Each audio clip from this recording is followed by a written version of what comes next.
Yo, welcome back to another episode of the Swiss Loaded NBA slate tonight, 11 games. This is the 5th video I'm putting out, and we're going back to the East Coast. We went out west to do a couple, back to the East Coast. We're doing Pistons versus Hawks. Let's do it. Welcome to the Swiss.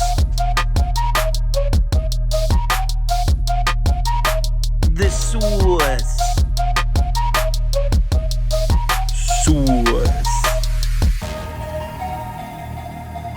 Hey, get the Swiss. All right, Atlanta is on the road in Detroit. The line is Pistons plus 5.5. Early action all over Detroit. I'm talking 90% of the money on the Pistons. This is as of early this morning. Yo, check it out though. So for a few hours, it looks like the money's about to swing back towards the Hawks, but it doesn't. Here we are around 1 p.m.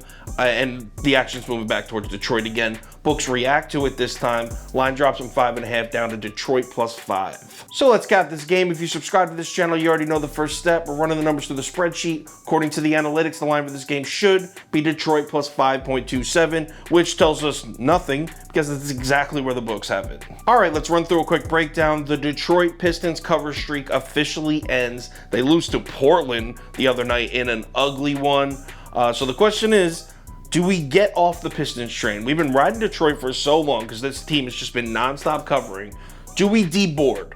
Or is this Pistons team going to start covering spreads again? Or are they going to do some of this? Speaking of streaks ending, we got to mention that the Hawks also snapped a streak. Going into last night, they were 0-6 against the spread in their last 6 road games. They beat the Knicks and cover.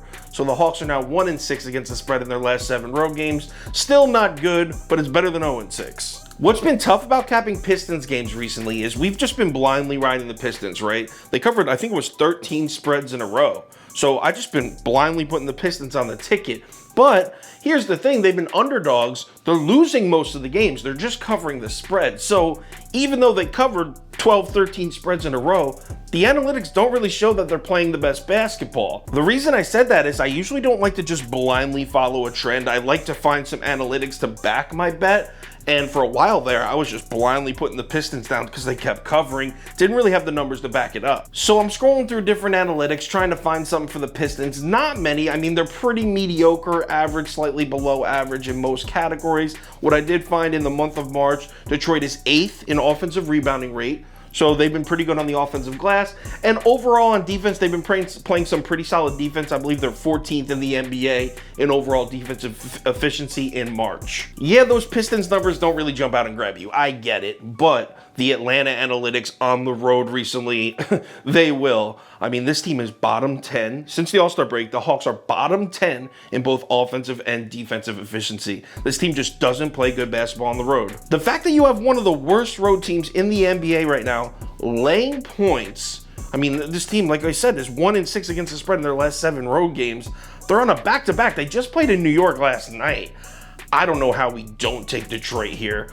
So I am hopping back on the Pistons train. I'm going to take Detroit plus 5, but I openly admit this is probably going to be a half unit play, 0.75 unit tops. I'm not crazy about it, but I do like Hawks, been bad on the road in the back-to-back. Got to take the Pistons here. Final ticket posted on KyleKirms.com, and it's going to be a loaded one tonight, doing the bet of the day, top 7 bets, 2 parlays of the day, as well as every single bet I'm making in all of the NBA. And I'm betting first halves, team totals, over and unders in every single game. I'm going nuts tonight. We got a big one. We had a great night last night. I'm following that up. That'll be posted on KyleKirms.com, 5 o'clock p.m. Eastern time. Also, if there's any crazy last minute changes, injury updates, money shift, line movement, anything like that, I will definitely keep you posted on my Twitter, Instagram story, and Facebook. So make sure you check one of those 3 platforms before you place your bets. NBA Wednesday, baby, we're loaded. We had a great night last night. Let's have another great night tonight. I will talk to you on Twitter.